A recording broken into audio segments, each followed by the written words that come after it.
Hello and welcome to episode 3 of View from the Sideline podcast. I'm Chris and Rich is here. Hi everyone.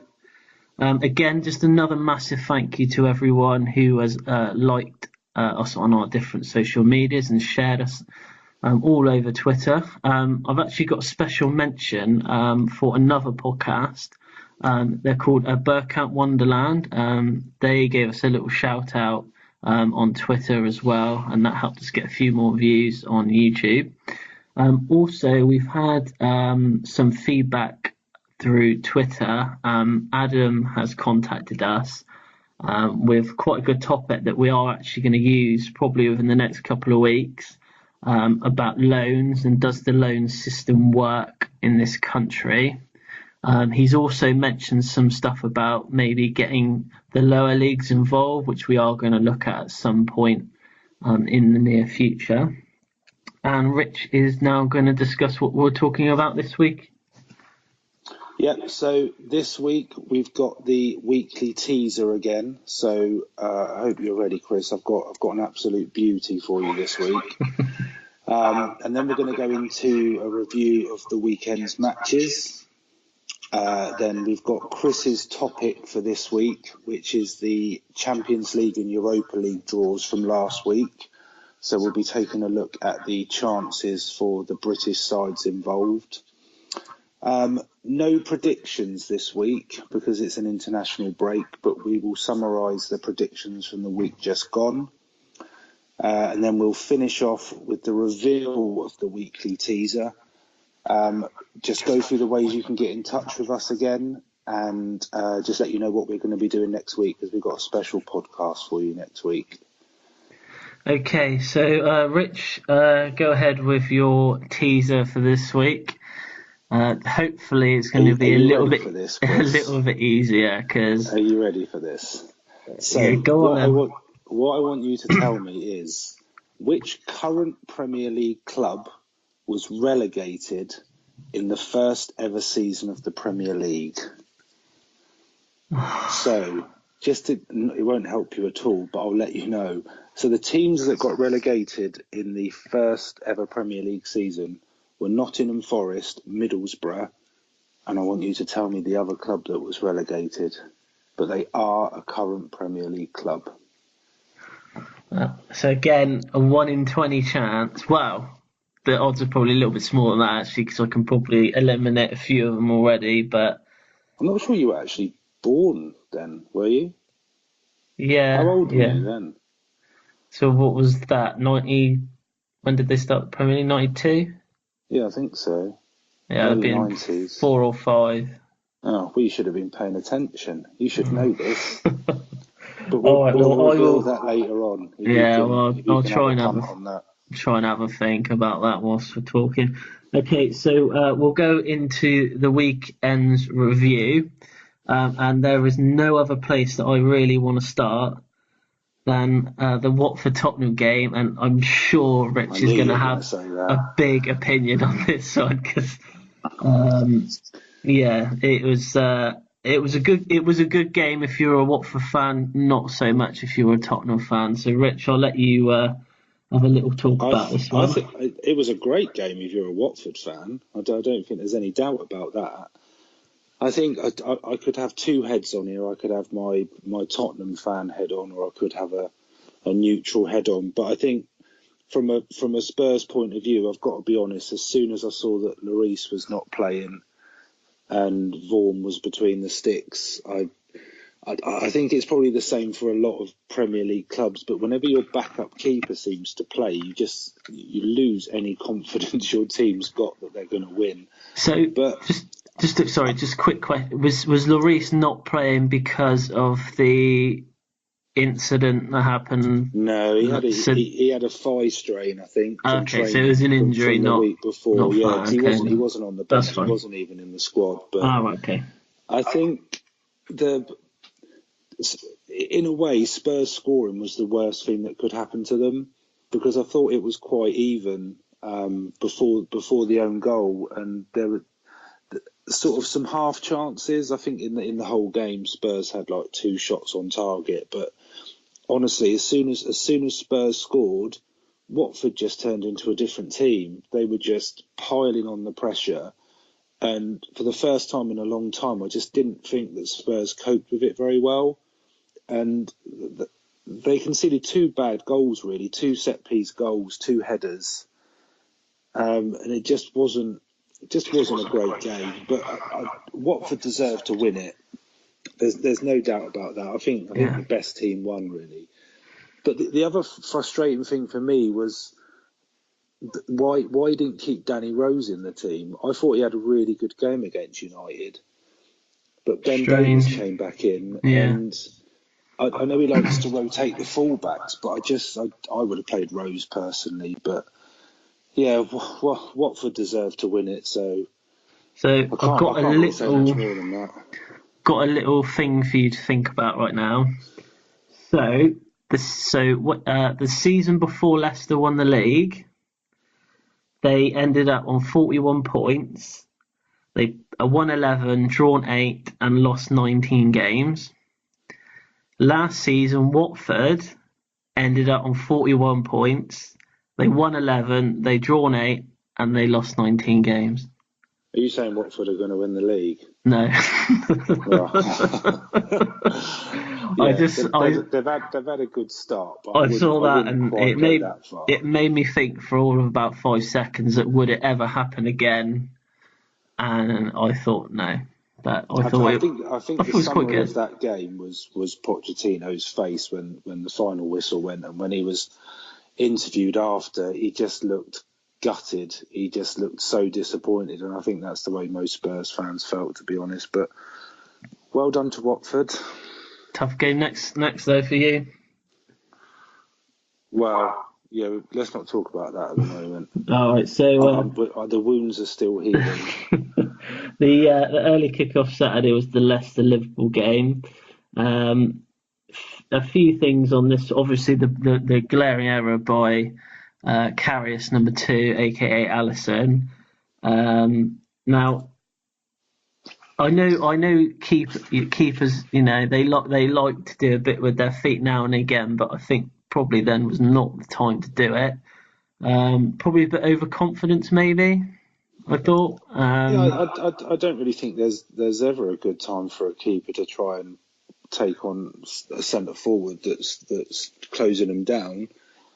But I can't help but think that we worry too much about keeper errors. They're always going to be highlighted, especially if they lead to a goal. But if they didn't take 3 points from that game, I think it's an error. It's a pretty bad error, but I think we can. He's kept 3 clean sheets in a row. I think we can give him that one. So do you think because they won, he kind of gets a free pass on this one, that it didn't actually cause them to lose the game? Because I actually thought that Leicester actually played quite well, and I didn't think Liverpool defensively were as good as what they've been in the previous 3 games. But no, I think when Liverpool got the second right on half time, I thought that was going to kill the game, but to be fair to Leicester, they came out, and I think they had the better of the second half. Definitely, really. Put a lot of pressure on Liverpool. But the one thing about Liverpool, especially in the second half, that's probably a game maybe the last couple of seasons that they wouldn't have won. No, they wouldn't have won that. They would have buckled under the pressure. They would have ended up drawing or losing. I hate to say it, but I think they did pretty well. But just on Leicester, Maddison looks a quality player for them. He looks a really good signing. Yes, they signed him from Norwich, didn't they? In the summer, because I think there was a few clubs after him. He looks a good player. He looks a good player. Yeah. And obviously that's his last game of his suspension, so he'll be back. But I think Leicester will be all right. They'll be all right. It was a good game. Yeah. Brighton Fulham. 2-2, entertaining game. Mitrovic again scoring for Fulham, and obviously Glenn Murray getting the goals for Brighton. I think Mitrovic is your ideal fantasy football player to put in your fantasy team. Yeah, because, scores goals. He's probably not too expensive, but he's going to score goals. But To be honest with you, just as I was thinking that, he went and handled it in the area and gave away the penalty. But Yeah, it was there was a not bit. great, not Yeah, great I'm not sure what happened. I concentrating. think he lost sight of it. Yeah, it just came down. But if you're a Newcastle fan, you must look at Mitrovic and just kind of think, why would we sell him if if he can play that well? Because he basically Mitrovic has went and played in the Championship for a season just to prove that he can score goals, and he's come back up to the Premier League now, and he's still scoring goals. Yeah, I just find it hard to believe. Maybe he just didn't want to be at Newcastle. I don't know. No, I think he's a good player. I think he's got goals in him, but he's got a bit of a crazy error in him as yeah, well. But it was a funny game. I thought. I think from Fulham's point of view, they'll be sort of gutted that they let a 2-0 lead slip. But Brighton, on the other hand, from 2-0 down, they'll be happy with a point. definitely one of But the more. I know I tipped Fulham to go down, but they play some really good football. Their first goal was brilliant, the pass and the movement, and then the finish. But I think this game kind of proved my thinking really. I'm not sure Fulham have got a lot of backbone in them. I think they could be a bit easy to roll over at times. Yeah. Right. So next up is potential champions in Chelsea against Bournemouth. Another dominating performance from Chelsea, but yet again another opposition that have decided to sit back and try and get a point out of the game rather than really show any sort of attacking play, Yeah, to be honest. I But think you say that, but Bournemouth had some really good chances. they had Uh, they had on, one good chat with Callum Wilson. He should have scored that. Yeah, Nathan Aki had another one as well when it was Yeah, but 0-0. he wouldn't dare score against Chelsea. We made that boy. He wouldn't score against Chelsea. He missed that. He looked at the crowd. He looked at the crowd and he thought, I can't do it. I can't score against He them. stuck it. He put his foot back. Oh, I would have loved it if he'd scored, then kissed the badge. That really That annoys me. that that. Did you see Courtois do that at the weekend Oh yeah, for he's Real always Madrid? been Madrid, don't he? I thought Bournemouth played pretty well, to be honest. I In agree with Eddie Howe when he said after the game that they were in the game for the whole 90 minutes. And I completely agree with that. They had some really good chances. And at 0-0, it was kind of anyone's game. But yeah, I see that he brought Giroud and Pedro on, didn't he, for Willian and Morata. I didn't even know right. Morata still played for Chelsea, to be honest. He's that non-existent. But that kind of changed the game. I think the talking point for that one is your best mate Alonso. You think he should have been And sent off? there was a few for his second yellow. I wonder when he blocked the throw in, if he wasn't on a yellow card, I think the ref would have booked He him. would have got booked for that. That's what I thought as well. That he's probably lucky in a sense that he had been already booked. So I think the referee kind of let him off that one. Yeah, But I agree. But I mean, a good win for Chelsea, 4 out of 4. 4 out of 4. Cardiff I next at think home as well. I think there's a 5 out of stat 5. rolling around that there's only 5 Premier League managers, new Premier League managers, have won their first 4 games in a row, and 3 of them are Chelsea. 3 of them are Chelsea managers. Pick 'em, mate. We pick 'em. Well, They just don't last very long after the first season. That's it. They win the first 4, then it falls apart. Okay, Palace and Saints. This was obviously on paper a bit of a shock result, I would say. Obviously, Saints not having the best start to the season, but definitely the best that Southampton have played for some time, especially going forward. And obviously, a couple of weeks ago, I did mention about Danny Ings, and that probably wouldn't bring them many goals, but he's actually started off really well. I think he's scored in his last 3 away games for Southampton, so yeah, I he's felt obviously doing pretty I well. wasn't sure what he'd bring to Saints, but the thing with Palace, I'm sure everyone knows this, like stat alert coming your way, Chris. If Zaha doesn't play, Palace don't win. No, Literally. So he was. So I heard he was injured in training. If I was Roy Hodgson, I wouldn't let him train. I would literally rest him all week and just let him play at the weekend. Because Bad without idea. him, they're just a completely different team. Completely different team. Yeah. The Saints keeper had a good game. Yeah, he's just been Pulled called up off for England. some good saves. And he played for Yeovil a few years back. Oh, did he? Are they in line for a windfall then? So that's another one. They're playing for England now. But other than that, Palace didn't help themselves. Their defending for the first goal was atrocious. Yeah, and then the handball. I mean, it was easier to kick it than it was to handle it, but he still went with his hand. But Charlie Austin sort of let him off with a penalty, and then that wasn't a great penalty. That was it was a poor penalty. But it was so slow, so down the middle. Yeah, a good win for Saints, but Palace were pretty poor. If I was a Saints fan and you didn't win that game, I would have been a bit annoyed.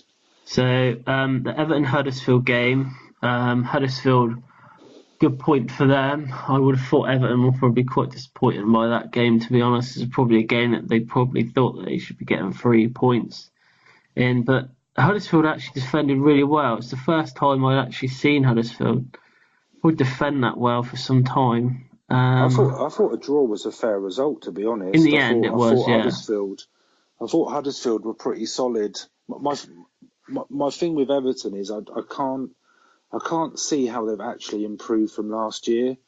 I know they've bought Richarlison and a few other players, but he's out suspended. But I can only sort of see him finishing 7th or 8th again. Okay, so the West Ham Wolves game, to be honest with you, not the best of games in the world that I've ever seen. Unfortunately, probably the worst game of the weekend. Not really many points to take away from it, to be honest. I'd say it's the worst game of the weekend if you're a West Ham fan.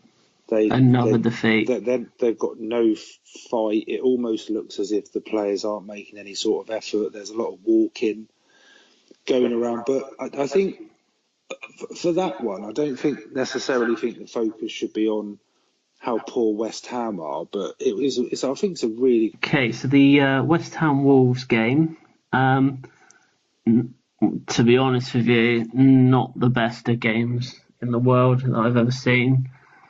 Unfortunately, probably the worst game of the weekend. Not really many points to take away from it, to be honest. I'd say it's the worst game of the weekend if you're a West Ham fan. Another defeat. They've got no fight. It almost looks as if the players aren't making any sort of effort. There's a lot of walking going around. But I think for that one, I don't necessarily think the focus should be on how poor West Ham are, but I think it's a really good win for Wolves. Yeah, especially right at the end of the game as well, getting the goal. They're going to surprise a lot of people, and with Traore, who scored the goal, he's so quick. Unbelievably quick. If he's used as like an impact sub in the last 10-15 minutes of games, he's going to open defences up with his pace. So, yeah, West Ham, we can say a lot of new players, takes time to gel as much as we want, but they've got to start winning at some point. Yeah, 4 defeats out of 4 is not, especially if you're a new manager at a club, doesn't really look good for you, does it? No, but they've got a lot of good players. They've got a lot of good players. Yeah, but and I think they'll stick with Pellegrini. They're not going to get rid of him. I hope they do. They won't get rid of him. I hope the fans sort of stick with them, because I'm sure they'll come good. They're not going to get relegated, but they're not going to be top 4. So I'm not sure what the expectation is for West Ham fans this year, but a good win for Wolves. They'll surprise a lot of teams this year, I think. City Newcastle, a 2-1 win for Manchester City. Sterling scoring the first goal for City.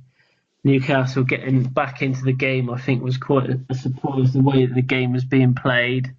Manchester City were dominating, but then Newcastle got one break and scored from it. It was completely against the run of play. Yeah. But this is kind of like what you mentioned about Bournemouth, sort of parking the bus, if you like, and even Huddersfield to a certain extent. But that seems to be Newcastle's game at the moment. I know they've played some big teams, but I'm not sure where they go. I'm not sure where Newcastle go, to be honest. It's hard. Problem is playing. They played like that against Chelsea as well last week. And that was at home though, but that's not like Newcastle. I think the only thing that I was impressed with about Newcastle in that game was the keeper. I like their keeper, but if it wasn't for him, it would have been more. You sort of going away to City and losing 2-1. You could almost say it's not a bad result. So do you think that they defended in that game like they did because they just didn't want to concede more than 2-3 goals for goal difference purposes later on down in the season? I think they probably went there to get a point, but with City scoring relatively early, I think it changes the game plan. And Newcastle, it was against a run of play, but a goal's a goal, isn't it? And then sort of Kyle Walker's goal, I don't think he'll hit many better than that, but it was all City. I mean, if they had their finishing boots on, it would have been a lot more, and if it wasn't for the keeper as well. But City winning, grinding out a result, I guess, which is a bit of a worry for everyone else. Yeah, Cardiff Arsenal, 3-2 winners for Arsenal. Arsenal again looking very shaky at the back. When even this is no disrespect to Cardiff at all. Even against Cardiff, they looked every time Cardiff went forward. Arsenal just didn't know what they needed to do. They didn't know where they needed to be, and this whole playing out from the back for them with Cech, I think it happened twice in like the first 15-20 minutes. He got the ball, tried to play it out from the back, and they've nearly shot themselves in the foot, basically. Yeah, I'm not sure. Cech had a few wobbly moments, but I'm not sure why they bought a new keeper and spent a lot of money on him. It's very strange. And Cech still playing, but I think Arsenal's they've got going forward. They've got some brilliant players, but they're always a bit suspect at the back, and I'm not sure they've sorted that out this season. No. And I think what saved them really at the weekend was the fact that they had going goal to Cardiff is scorers. Always going to be difficult. Like back in the Premier League, the fans are going to be up for it, the players are going to be up for it. But I mean, it's Cardiff got their first goal since they got promoted, so that's one thing. I think they'll take a lot from that game, Cardiff. I think that they'll see that they can break these teams down, that they can go forward, they can score goals. I think we expected Arsenal to win, but I don't think we expected it to be as close as it was. But a win's a win, isn't it? And I think it won't do Cardiff any harm. It'll do their confidence the world of good. So the Burnley-Manchester United game, pretty straightforward win for Manchester United. Another defeat for Burnley, and again another defeat after playing a Europa League game on a Thursday. But they're out now, aren't they? Yeah, they're out. So hopefully they'll be all right now. I would say that's probably the best team United could have played after the start of the season they've had. Normally going to Burnley is quite a tricky game, but since they've been in Europa League, I think they look tired. So I'd say it was probably the perfect game for United. What did you think about the sending off? Oh, I don't know. It's tricky. You're going to if you do that, you're going to get sent off. Yeah. I mean, he doesn't headbutt him. No, they make foreheads. But so they make contact head to head. But so this is all built up from a tackle that Barnsley has made. But then after the tackle, he's kicked at Rashford. Yeah. Rashford has reacted in a way he probably shouldn't react on a football pitch, because as soon as you go head to head, if you're making that first contact, you are going to be sent off. But would you say that Bardsley was lucky not to have been sent off as well? But do you think he didn't see the tackle? Well, the tackle was all right. It was the kick after the tackle. Yeah, but he got a yellow card. But the bit that I found a bit strange is if you watch it, after Rashford does the initial contact head to head, Yeah, Bardsley does exactly the same thing but back to him. he's trying to provoke Rashford into doing something else. But clearly, in my opinion, what Bardsley does to Rashford after is no different. the same, so I think if you're going to send Rashford off, I think you've got to send Bardsley off as well. I thought. I think he got the yellow for kicking out. Yeah, but does that not? You've seen players sent off for that sort of stuff before, so You have, but I don't understand. I mean, I agree with you. If you're Rashford and you do what he did, 9 times out of 10 you're going to get sent off. But watch it afterwards. Yeah. In like the melee after it, Bardsley does exactly the same back to Rashford, but he doesn't get sent off. But I think from the point of view of the game, I think United played well, to be honest. I think Lukaku looked good, got the 2 goals. I think United looked pretty comfortable, to be honest. I don't think Burnley offered that much of a threat. No. Unfortunately, the game will probably be overshadowed by the red card. Yeah.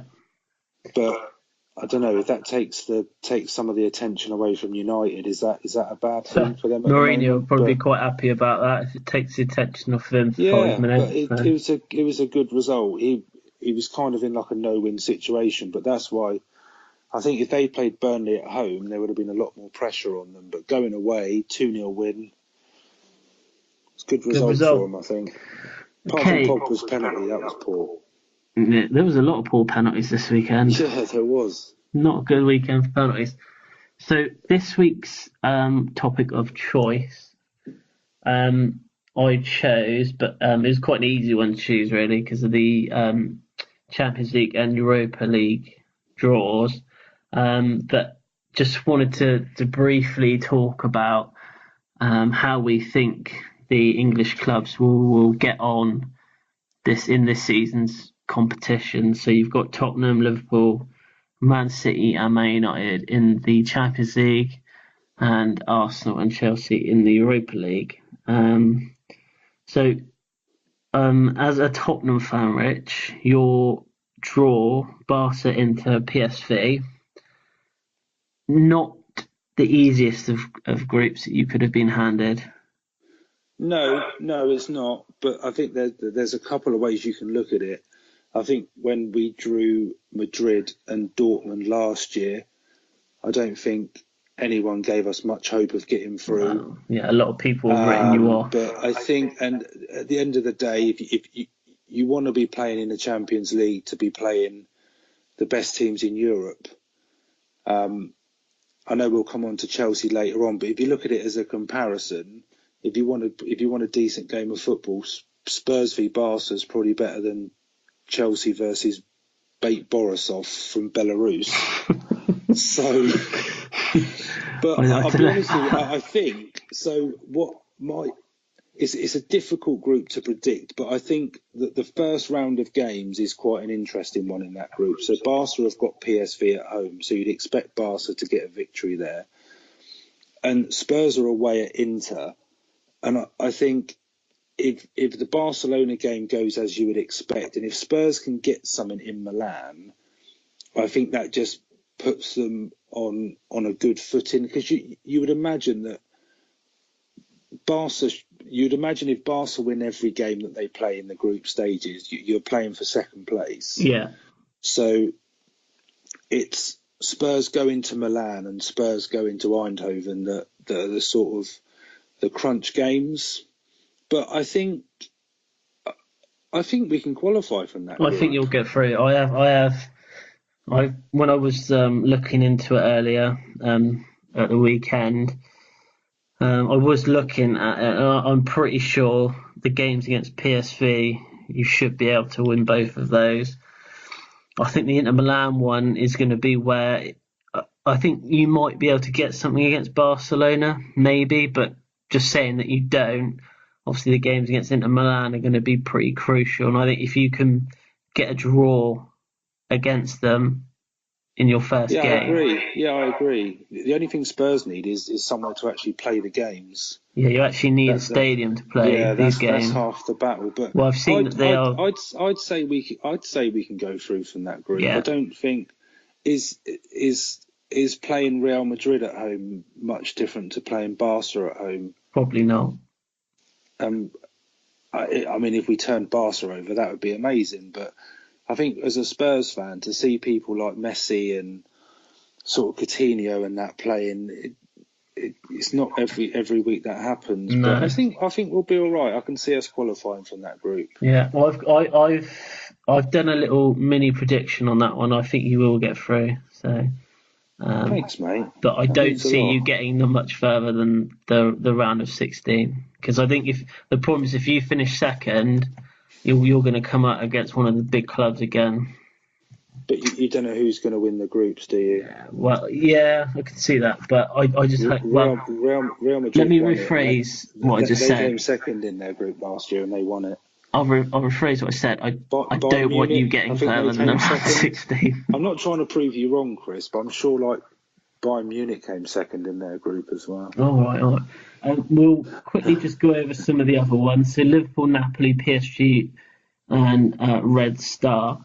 Again, this is going to be the same as the Tottenham one. So you'll have probably PSG win 5 out of 6 of the games. Yeah, Liverpool's first game in that group is home to PSG. So I think it follows the same sort of pattern as the Spurs group. If Liverpool can get something out of that game, home to PSG, because Napoli are a good side. Yeah, I think that's where again Napoli are a very good side, and I think that they can if they turn up on the day, they can probably beat Liverpool. But I still see Liverpool probably going through that group. Yeah, I wouldn't disagree. I think Liverpool will probably come second. I think PSG will probably win it, but I think I can see Liverpool getting past Napoli.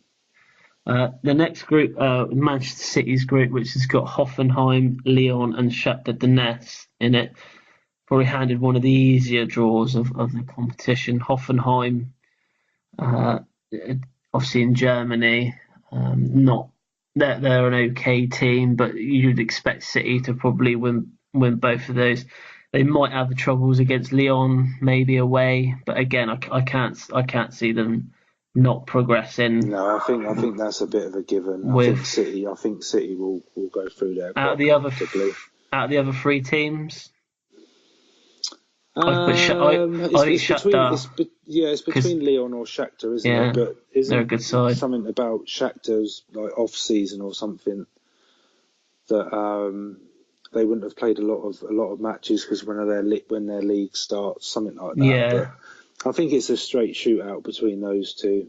I think City will easily qualify from that. I can't see them having any problems, and I think this year, I think Pep will probably. He'll want to win the Champions League. I think definitely. I think he'll rest players in the Premier League when he knows he's got Champions League coming up. But I think that's the one he knows. I think the fact they've got a more than winnable group. Yeah, and the board that they'll be in a place where they can maybe put a lot of focus on the knockout stages. I don't think they need to worry too much. Even sort of their second string with the players they've got on the bench and the depth of their squad, I think they will. I think they'll get through that group quite comfortably.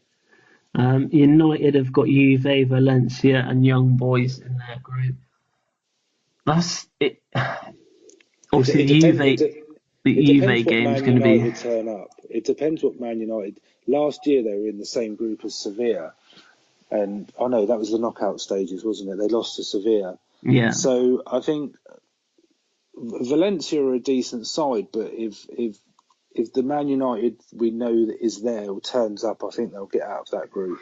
I've got them I think Juve will top that group. Man United will be second. I agree. Although I think Valencia might be probably a tricky game going there. I can probably see Man United even probably winning all 3 of their home games. But we'll see. So I have done a little prediction on who I think will get to the final in the Champions League this year. Okay. So I've gone for. This is going to be a bold statement, Chris. Well, yeah, this is before they've Before even started any of the games. Yeah. So I think it will be PSG and Man City final. And it's not a bad shout. It's not a bad shout. I think that PSG will I think this might be PSG's year to win it. The thing is with PSG is they've got their domestic league is pretty straightforward for them. I would say they've definitely got games in there where they can literally just field a reserve side and still comfortably probably win and get 3 points, which gives the more experienced players a go in the Champions League and obviously try and get to the final. But I think a lot of top European clubs are like that though. Their squads are so sort of full of talent. But I think Barca will win it. You think Barca? Yeah, I think they'll take it back this year. I think they look good. So I think they've always got goals in them. So yeah, we'll move over to the Europa League now, which is some would say a bit of a hindrance, but I'm not going to say hindrance. I won't talk in this bit, Chris, because I'm not linked to the Europa League in any way. Being in the Champions League. Next year. I think both. Just to summarise it quickly from my point of view, I think both the groups that Arsenal and Chelsea are in. I'd be surprised if they didn't top those groups. I think the only Sporting Lisbon, I mean, they're a good side, but I mean, They've lost half their squad. Yeah, Arsenal should beat them, and with Chelsea, I think it's PAOK. That they're in the Champions League playoffs, I think, and they lost to Benfica. Yeah. So they've dropped down to the Europa League, but I can't see either of them having any problems. Really. So I'll quickly run through the group. So Arsenal have got a carrier bag. Total squad value of 5. Carrier bag, yeah. Sporting Lisbon and this is a very hard one to say. So Vorskla of the Ukraine. We'll refer to them as the Ukrainian side. The Ukrainian side, and then Chelsea have got Bate Borisov, which mentioned obviously from Belarus, PAOK of Greece, and Vidyatin of Hungary. So I'll just quickly summarise my thoughts on the draw. That obviously for both sides they were always going to probably be quite straightforward games for them. I can see Chelsea probably winning 6 out of 6. It's not from a biased point of view. It's just they probably should be winning all 6 of those games home and away. I think the only hindrance that the Europa League has on you is the Thursday, Sunday. Yeah. For the Premier League, but I think this is where Chelsea will use their squad. I think you'll find people like Loftus-Cheek and that will be playing in these games. Exactly what I was going to say. This will be a chance for those players. If Danny Drinkwater's still there, I think he'll be playing. I think this will be a chance for those players to kind of step up and show. They've said, especially Loftus-Cheek has come out and said a lot that he wants to be in that first team. So it'll be games like this where he has to go out there and kind of shine and show obviously everyone that what he can do. Because I personally think he probably should be playing. He should be in that squad somehow. They should fit him in. Yeah, I agree. I agree. With Arsenal, again, pretty straightforward for them that they should qualify easily. But I would be pretty confident in saying that I think all 6 of the English teams will get out of their groups. Yeah, I think Chelsea will win the Europa League. I think they'll win it. They won it in 2013. Is that meant to be impressive to win the Europa League? Name the last. Excuse me. It'll get you in the Champions League, so it won't matter if you finish 5th. So name the last English club to win the Champions League. English club to win the Champions League? Yeah. Let me guess, Chelsea. Correct, in 2012. So, and I tried to have a look at Tottenham in there of the last time they won the Champions League, mate, and I don't know. The records must have they must have somehow got mixed up because I couldn't find their name. Because the one thing I would say is we've got a better chance of winning it than Chelsea have this year. Definitely, 100%. You have a better chance of winning the Champions. You won't win it, but you've got a better chance than you never know. You never know. So quick on the Europa League as well. Last 15 seasons of the Europa League, or UEFA Cup as it was known as well. 9 times out of the last 15, a Spanish club has won it. Yeah, but it's literally Sevilla and Atletico Madrid, isn't it? Valencia. that have won it pretty much every year. It's pretty good, I don't know. Well, Chelsea have got, of course, they've got a decent chance. It all depends who falls down from the Champions League. Could be a Spurs-Chelsea final. You never know. Yeah, but I've seen Tottenham in finals, mate. They don't fare so well. So yeah, that was this week's topic. That was quite fun, actually. I quite enjoyed that. Rich, just a quick note on the predictions. I believe you got some stuff there. Yeah, so as I mentioned earlier, we won't be doing predictions for this coming week because it's the international break. So the predictions will be back for next week's pod for the games next weekend. So it was my brother Chris was the guest predictor for the week just gone. I don't think we'll go through the scores too much because he won't be too happy. No, I've looked at his results. Yeah, but they weren't great. We've posted a sort of a mini table on Facebook and on Twitter today because we've had 2 rounds, so we've had the 2 guest predictors. So Chris and I are leading the way so far, so I guess that's a good sign. But I've lost what we're talking about. I've lost the bit of paper I had all what we predict the results as, and I've actually lost the one that I got correct. Which is the one that I actually got spot on? I don't know, Chris. I've also lost that bit of paper, which had you correctly predicting Watford to beat Spurs. I can't believe I like the way that when we're picking these games, we're not putting Chelsea in. Maybe we should put Chelsea in. No, we don't need to do that. I'm not predicting against my own team. So we've got a guest predictor lined up for next week. But if anyone wants to join in, just drop us a note and we'll get you involved. Yeah. So next week's guest predictor will be Greg. He's a Birmingham City fan, and he will be on and he'll be doing the predictions, and that again will be on Facebook and Twitter. So we've got the reveal of the weekly teaser. Now, have you actually thought about it, Chris? I've had a thought about it, and I'm not going to lie, I've really struggled. It's just so difficult because it could be. I'm thinking it could be one of about 5 teams. It's so difficult. That narrows it down. Well, yeah.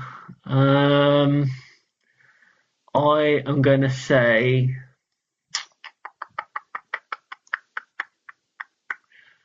This is difficult.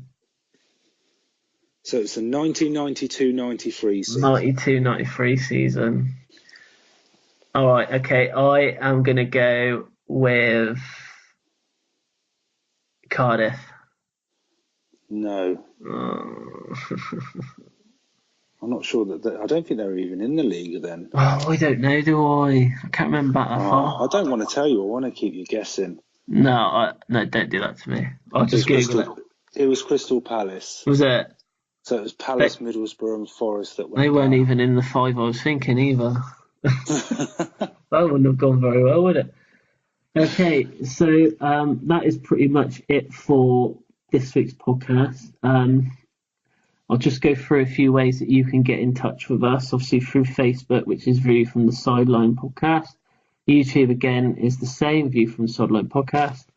You can get in touch via email if you want to email about any topics that you might have. You can also Facebook us topics, tweet us topics. We'll go through them and have a look like Adam did this week. And he brought up a very good topic that we are actually going to use. So you can get us on email from viewfromthesideline@hotmail.com, or Twitter is VPTSL podcast. Just give us a tweet, give us a like, subscribe on YouTube. And Rich is going to talk about what we're doing next week. Yeah, so next week, because the lack of Premier League games at the weekend, we're going to do a special edition of the podcast. So next week, Chris and I will be picking our combined Premier League 11 teams from players currently in the Premier League.